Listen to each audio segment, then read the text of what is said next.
Nuestra tercera ponente de esta tarde es la doctora abogada Paola Martínez Paitán, que tiene una especialización en políticas públicas y gestión pública por la Universidad Católica del Perú. Y ella va a abordar el tema aspectos técnico-legales de la implementación del enfoque de familia en las políticas públicas. Ella es especialista en políticas públicas, pero entre otros cargos importantes también es miembro de la Red Nacional de Abogados por la Defensa de la Familia, RENAFAM. Damos la más cordial bienvenida a la doctora Paola Martínez.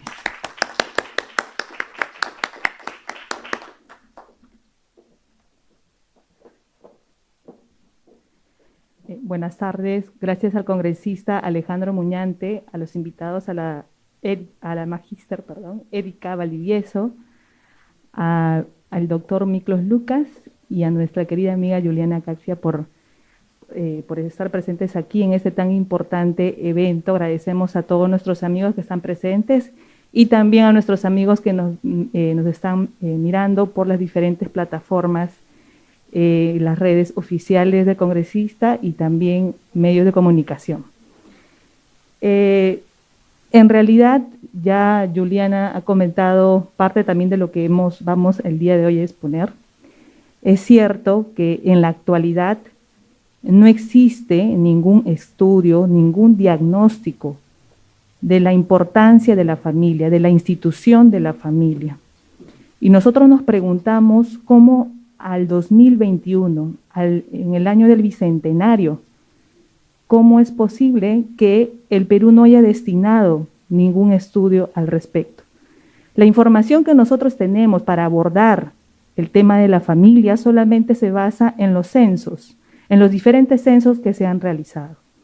Entonces, el día de hoy vamos a revisar el tema técnico normativo para ver nosotros cómo podemos implementar una política que recoja el enfoque de familia. Entonces, podemos comenzar con la primera diapositiva. Existen diversos problemas que en la actualidad no vienen siendo atendidos por el Estado. Tenemos como, por ejemplo, una violencia generalizada. En la actualidad se ha abordado esta problemática desde un enfoque parcializado, donde solamente se ve la problemática de la violencia desde el lente de la mujer. Pero ¿acaso podemos decir que la violencia solamente se origina o recibe solamente la violencia la mujer? No, la violencia es un problema familiar, es un problema que aborda a todos los miembros de la familia. Sin embargo, el Estado analiza esta problemática que surge en la familia con el ente del género, negando la posibilidad de observar y analizar esta problemática desde la familia, porque la violencia es un círculo vicioso que puede nacer en un padre, en una madre, en un abuelo y posteriormente en los hijos. Sin embargo, este problema solamente viene siendo abordado de esta forma. Tenemos un incremento de embarazos adolescentes y no podemos ser ajenos a esta problemática. Durante muchos años estamos viendo el incremento de adolescentes, madres adolescentes. Y entonces nos preguntamos qué es lo que está pasando, qué es lo que no estamos viendo o qué es lo que los gobiernos no están haciendo. Otro problema es el incremento de la criminalidad juvenil. Todos los días vemos en las noticias cómo adolescentes son capturados, adolescentes son reincidentes en hechos delictuosos. Y nos preguntamos dónde están los padres. ¿Qué es lo que se hizo? ¿Hay alguna política de reinserción? ¿Se está trabajando en estos jóvenes? Otro de los problemas actuales y que también se encuentran en incremento total, y no lo podemos negar, es la paternidad irresponsable. Existen muchos casos y muchos procesos judiciales donde vemos padres ausentes, Y entonces forzamos a que las madres puedan realizar otras labores y entonces nos encontraremos con madres desorientadoras, porque es necesario la presencia de ambos. Ante la ausencia de uno, veremos consecuencias en el desarrollo emocional y psicológico de esos niños. Otro gran incremento de los problemas que estamos viendo en el estudio de este enfoque de familia son las enfermedades psicopsiquiátricas. Ya el Instituto Nacional de Salud Mental desde el 2016 viene advirtiendo que los problemas psicopsiquiátricos como trastorno de la personalidad, como borderline, estrés, depresión, entre otros, vienen incrementándose, lo que hace difícil las relaciones interfamiliares. Sin embargo, este problema solamente viene siendo atendido bajo el lente del enfoque de género. Sí, justamente estábamos ahí, estaba comentando. Entonces, todos estos problemas vienen incrementándose, todos estos problemas. Cada día vemos en las noticias, lo vemos en casos cercanos. Entonces, con más razón, nosotros podríamos preguntarnos qué se está haciendo, qué está haciendo el Estado y qué están haciendo los gobiernos, qué está haciendo también el Congreso en relación a este tema. Y es que acaso no existe un marco normativo, no existe documentos de gestión que aborden esa problemática, o desde qué lente, desde qué forma se está mirando este problema.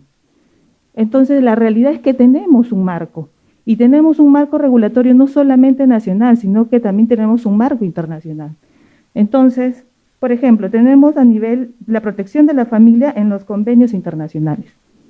El Pacto Interamericano así lo señala en el artículo 23.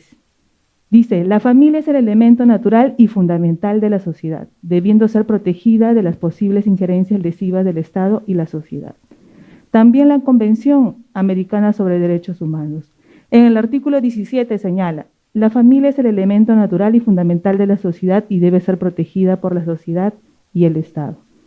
Entonces tenemos un marco de convenios internacionales. Sí lo tenemos. Entonces, ¿qué es lo que falta? ¿Acaso no tenemos un marco nacional? ¿Continuamos? Sí lo tenemos. El artículo 4 establece un marco de definición. Nuestra Carta Magna ya establece un marco respecto a la protección de la familia.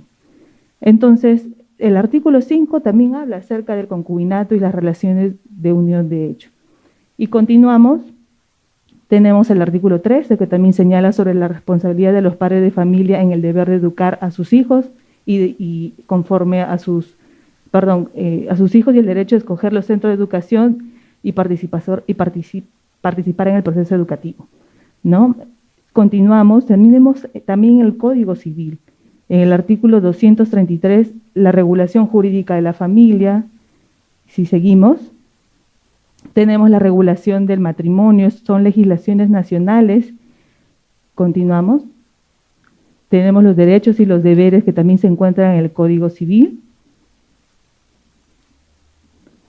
Inclusive el Tribunal Constitucional también así se ha pronunciado, y voy a leer esta parte. Dice, el niño debe vivir en un ambiente de afecto y de seguridad moral y material, reconocido en el principio 6 de la Declaración de los Derechos del Niño, que establece que el niño, para el pleno y armonioso desarrollo de su personalidad, necesita amor y comprensión.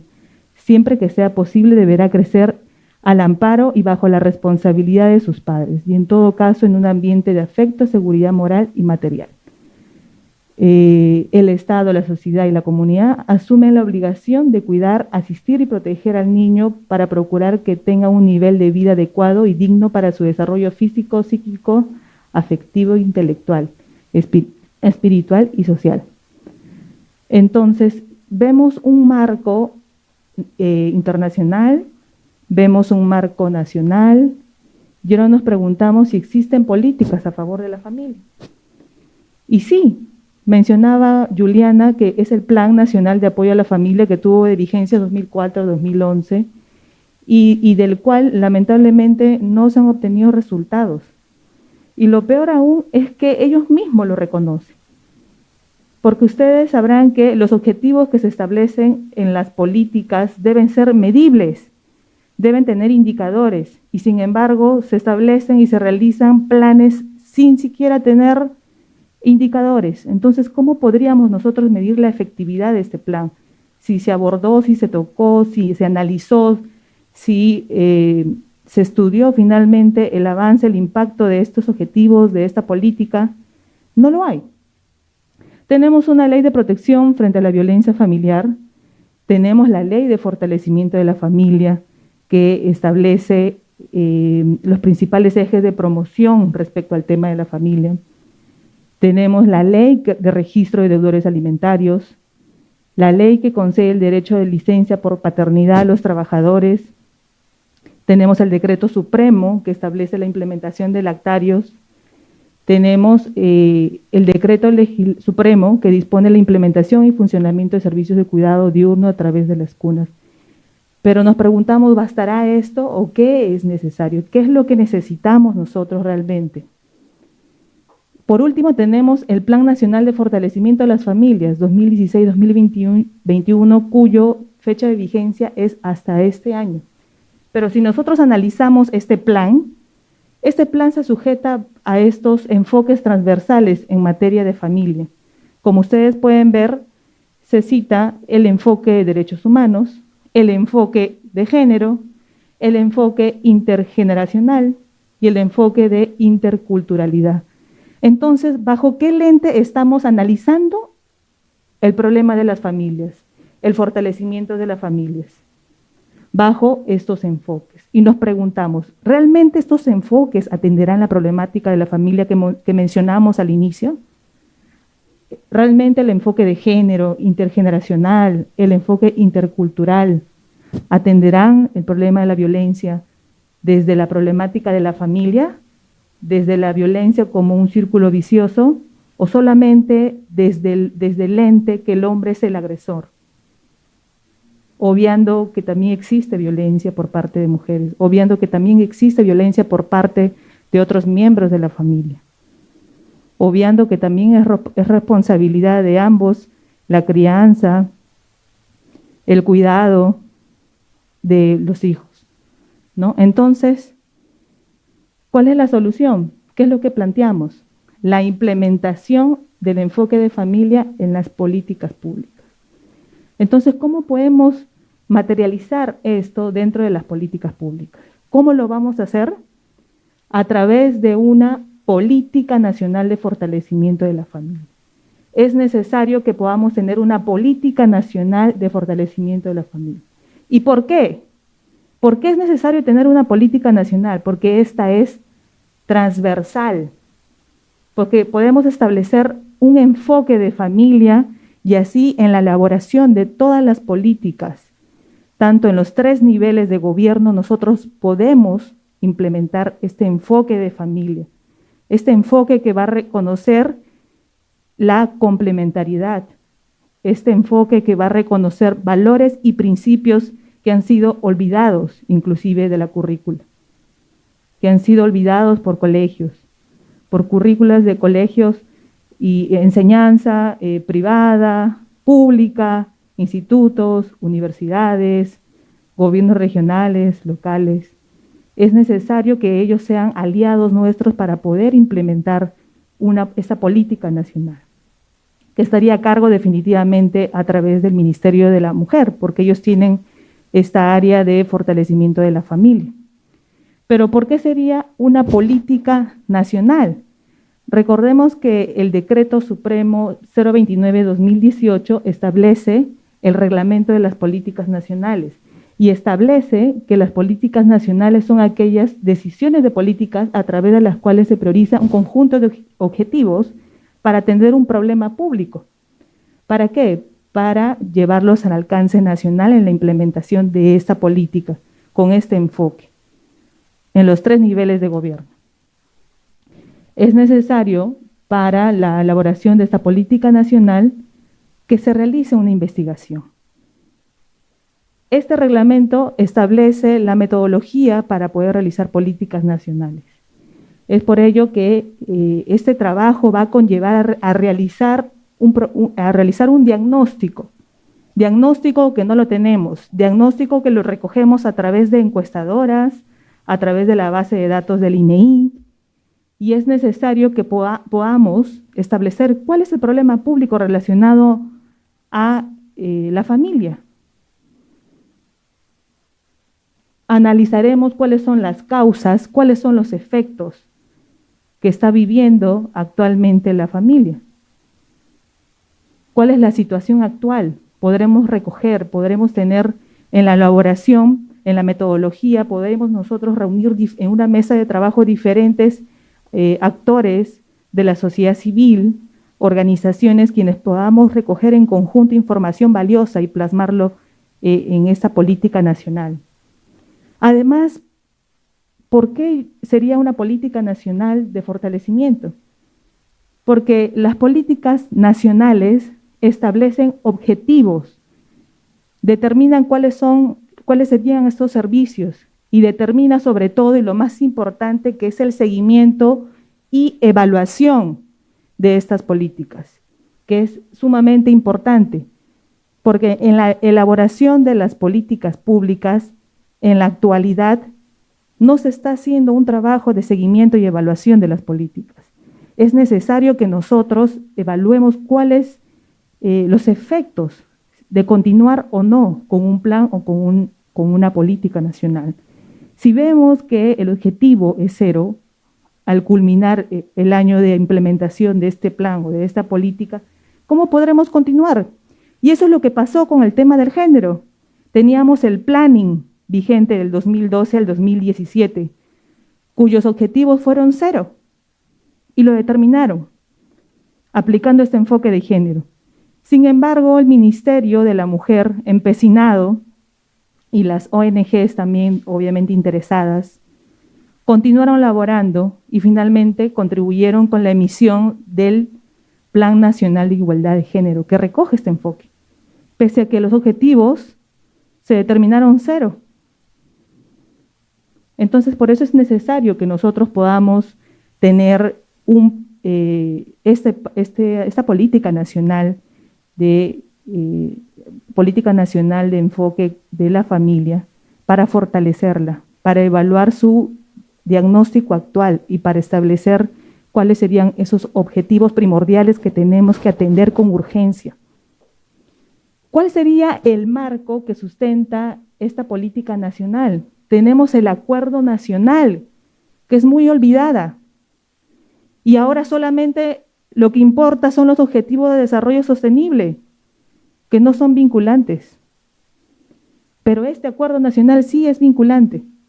Y el segundo objetivo, que es desarrollo con equidad y justicia, claramente desarrolla en el Acuerdo Nacional número 16, siguiente por favor, que dice, política de Estado 16 del Acuerdo Nacional, fortalecimiento de la familia, promoción y protección de la niñez, la adolescencia y la juventud. Tenemos un marco y también tenemos la ley de fortalecimiento de la familia. Entonces, ¿por qué no lo hacemos? ¿Qué es lo que está esperando el Ministerio de la Mujer? ¿Qué es lo que están esperando los gobiernos para poder implementar un enfoque tan importante? Se resalta y se destina más de 250.000 millones de soles en la implementación, por ejemplo, del enfoque de género en el 2020. A pesar de la crisis sanitaria, se devengó 250.000 millones de soles. ¿Y por la familia? ¿Qué se hizo? ¿Se hizo algo? ¿Se implementó? ¿Tenemos noticias al respecto? No. Entonces, ¿por qué es necesario y para qué es necesario una política nacional de fortalecimiento a la familia? Para mejorar la calidad de relaciones interfamiliares. Vemos cada día un incremento de divorcios increíble. Y todos se centran en el tema de incompatibilidad de caracteres. Y por eso es necesario que a través de esta política pueda atenderse el problema de salud mental, que es un tema que desde el 2016 el Instituto Nacional de Salud Mental establece que es de urgencia la atención dentro de la familia. ¿Para qué esta política nacional? También para la promoción y la conciliación entre la vida familiar y el trabajo. Es necesario que el gobierno, a través de esta política nacional, pueda promover este tipo de actividades, tanto en el sector público como privado. Es necesario conciliar el trabajo, ¿no?, con la vida familiar. Sabemos de largas horas de trabajo y no hay calidad de tiempo con la familia. La promoción del bienestar de las familias, reafirmar el principio de interés superior del niño, que es algo que se está olvidando. No hay una autorregulación, por ejemplo, de los medios de comunicación sobre el contenido en las radios, en la televisión. Pese a que existe un horario de protección al menor, ya no interesa eso. El interés es comercial y se ha perdido el principio del interés superior del niño. Y es necesario que esta política nacional establezcan actores de seguimiento y fiscalización. Y allí actores importantes vendrían a ser la Asociación de Padres de Familia, las APAFAS. Los padres de familia son actores principales para la implementación de esta política nacional. Es necesario abordar la problemática de la violencia no solo desde la prevención, sino desde la atención de los servicios públicos, es cierto. Necesitamos que el Estado pueda establecer políticas de atención, ¿no? Por ejemplo, específicamente a las familias numerosas, o la atención de servicios recreativos, espacios donde el gobierno local puede implementar, pero no lo han hecho. Y es necesario que haya esa política nacional para poder hacerlo, para poder trabajar. Promoción y atención de la salud mental, que como les comentaba, es muy importante. Es muy importante más aún en estos tiempos, ¿no?, que hemos estado viviendo en este tiempo de confinamiento, más aún se han incrementado todas estas enfermedades de salud mental y es necesario que nosotros podamos ver la problemática desde este enfoque, desde el enfoque de familia. ¿Quiénes tendrían que activar? ¿Quiénes serían aquellos actores principales para la implementación de este enfoque, de esta política, este enfoque de familia? En primer lugar sería la Dirección de Fortalecimiento de las Familias de la Dirección General de la Familia del Ministerio de la Mujer. Las organizaciones civiles y definitivamente los padres de familia también, que son aliados estratégicos. En realidad, la familia es una institución muy importante y es necesario que nosotros podamos, desde donde estemos, promover la familia y sobre todo promover el cambio, ¿no? Revalorizar la familia porque suma tanto para el ser humano. El lugar de protección, de amor, de crecimiento, de aprendizaje, de valores y principios es la familia y debemos protegerla. Y sobre todo debemos promoverla ahora.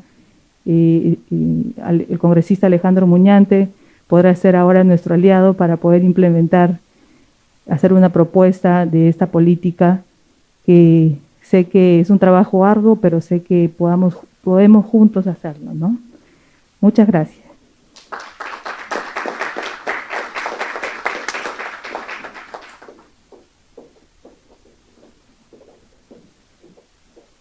Muchas gracias a la doctora Paola Martínez por su brillante exposición y los datos alcanzados. Saludamos también nuevamente a quienes recién se conectan o han estado presentes en el Zoom y también nos han remitido sus preguntas. Entonces, vamos a proceder a preguntar. Para la doctora Paola Martínez, ¿cómo se va a promover la política de familia en la currícula nacional y cuáles van a ser los argumentos para refutar a los liberales e izquierdistas? Además, sobre los medios de comunicación, existe en la Constitución el rol de los medios de comunicación que en los últimos años se ha liberalizado violándola. Señorita expositora, un problema nacional es la ley que indica que los hijos deben dar pensión alimentaria a los padres. Y no nos negamos si es algo normal y qué pasa con aquellos hijos que nunca recibieron. educación, salud, vestimenta y todo el cariño que deben dar los padres.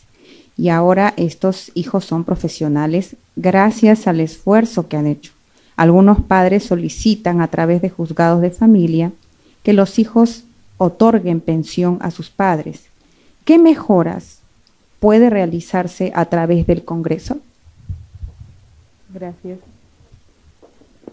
En realidad, esta política nacional de fortalecimiento a las familias es de alcance nacional y es de aplicación, sería de aplicación transversal a los 3 niveles de gobierno. Por lo tanto, en la ejecución de programas, planes, políticas, se considerará esta política nacional en la elaboración de los documentos de gestión y por lo tanto debe ser considerado, así como en la actualidad existe enfoques que sí o sí son obligatorios en la formulación de las políticas. Esta política que planteamos, la Política Nacional de Fortalecimiento, también tendría la misma fuerza de aplicación. Entonces, allí va la primera pregunta, ¿no? Entonces, la aplicación sería sí o sí considerada en la elaboración de todos los documentos. Respecto al tema de los medios de comunicación, tendrían que observar esta política nacional, tendrían que ser ellos mismos también vigilantes y supervisores respecto de los contenidos que brindan. Sabemos que en el horario de protección al menor en la actualidad hay contenido que hipersexualiza a los niños. Tenemos en las radios, tenemos los medios y no hay un control. Con esta política nacional de fortalecimiento que tendrá objetivos claros y que mencionamos como la enseñanza de valores y principios, la revalorización del valor de la familia, ayudará a que puedan, yo sé que es un trabajo a largo plazo, pero es necesario comenzar ahora y sé que nos ayudará bastante. Por ejemplo, la política nacional de género, en la elaboración de cualquier otro documento político de gestión, es considerado. ¿Por qué? Porque hay un comité multisectorial de implementación a nivel de los 3 niveles de gobierno. Y se destina un presupuesto, y se ejecuta y se devenga ese presupuesto. ¿Y por qué no puede ser lo mismo para la familia? ¿Por qué no podemos implementar este enfoque de complementariedad a través de esta política nacional de la familia? ¿Acaso siempre estaremos con el argumento que el hombre siempre es el enemigo? ¿Nos taparemos los ojos con una venda y diremos que solamente la violencia viene solamente de un lado? ¿Que la violencia es unidireccional? No, tenemos que hacer algo y tenemos que comenzar ya. En relación al tema de la pregunta sobre la ley, ¿no? Y los procesos judiciales que en la actualidad hay de alimentos que padres de familia solicitan a sus hijos, es una realidad y no lo podemos negar. Es una realidad y esto comienza con la educación. Y por eso es importante que este enfoque contenido en esta política pueda desarrollarse de una vez. ¿Por qué? Porque tal igual como el enfoque de intercultural, de género o de derechos humanos están considerados en la actualidad en el currículo nacional, el enfoque de familia puede ser considerado también en el currículo nacional y enseñar desde pequeños el valor de la familia, la importancia de la presencia de los padres, de las madres, y así formar en valores y en principios, que es algo es importantísimo en los primeros años de edad. De esta forma podremos trabajar con los jóvenes, con las nuevas generaciones y revalorizar, porque es muy triste ver realmente el abandono de hijos hacia los padres y que los padres, al no tener otra opción, puedan recurrir a la justicia a pedir este apoyo. Entonces tenemos que comenzar ya, ¿no? Tenemos que comenzar ya y sujetarnos también a las normativas, porque en realidad si existe ese caso, pues será el juzgado, la jurisdicción competente quien pueda resolver, ¿no? Estando ya a las pruebas, al desarrollo del mismo proceso, quien determinará finalmente si se concede o no, ¿no? Estos alimentos, que de hecho hay casos sí es cierto, ¿no?